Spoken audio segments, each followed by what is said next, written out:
Kenya hapa hakuna vyakula. Tunaomba serikali ambayo imeingia ya Samuel Ruto itusaidie, kwa sababu alipokuwa akitembea akifanya campaign alisema anaenda kuangazia sana watu wa chini, na watu wa chini ni sisi wa mama mboga. Atusaidie mafuta ya petrol, atusaidie irudi chini, ndiposa tukaweze kusafiri tukitafuta vyakula, na hiyo vyakula ikuwe bei ya chini, kwa sababu vyakula zimepanda sana. Cha pili, akaweze kuangalia mambo na agriculture, mambo na mbolea ikaweze kurudishwa chini. Watu wengi hawakupanda mahindi na ndio saa hizi tuko na njaa. Hakuna mwaka yenye tumenunua 200 gorogoro ya ugali, lakini kwa sababu watu hawakupanda inabidi ipande. So tunaomba ya kwamba rais akaweze kuangazia mambo ya agriculture, mbolea ishukishwe, watu wakalime, watu tupande chakula, ndiposa hata kama isipotosha tunakimbia Uganda kidogo na tunaongezea watu wa Kenya wanakuwa na chakula ya kutosha. The solution is to reduce the cost of farm inputs. The cost of farm inputs, for instance, the cost of fertilizer, the cost of even farming, seedlings and the rest. If the cost can be reduced, then we can get enough food. Place like Bungoma, place like other places like Kakamega, which are the food basket of Kenya. If the cost of farm inputs can be reduced, then definitely we shall have enough food in Kenya. Tungeomba aweze teremsha unga ugali rudi kama kawaida.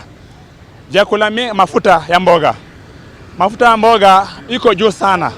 Ule mama amezoea kununua mafuta ya mboga ya 30 bob. Sasa hiyo mafuta ya mboga imefika 110. Tungeomba hiyo mafuta irudi chini. Kitu ya pili, mafuta ya gari. Mafuta ya gari imepanda juu sana. Mafuta ya gari, ukiweka gari mafuta shilingi 500 ni kama umeweka shilingi 100.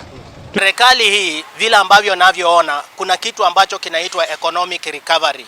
Tunapoangalia uchumi wa Kenya umezorota, na hata hii wakati ambapo tumekuwa tangu vile ambavyo tulikuwa na COVID-19, uchumi umeweza kurudi chini sana.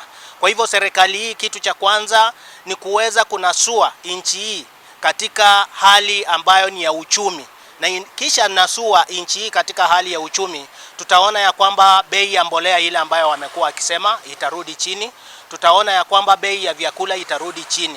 Kwa hivyo uchumi ni lazima ipewe kipeo cha juu sana. Pole kwa huo ushindi.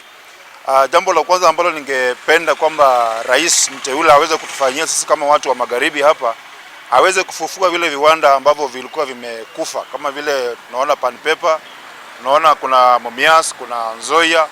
Ashughulikie hayo mambo, tuone kwamba hivi viwanda vinaamka, ili pia viweze kuweka nafasi za kazi kwa wakazi wa mafuta, kwa sababu sisi mafuta tunalalamika sana. Kitambo wakati mafuta ilikuanga 90, ilikuanga 80, ilikuanga kitu ya maana, lakini sasa tunanunua mafuta 170.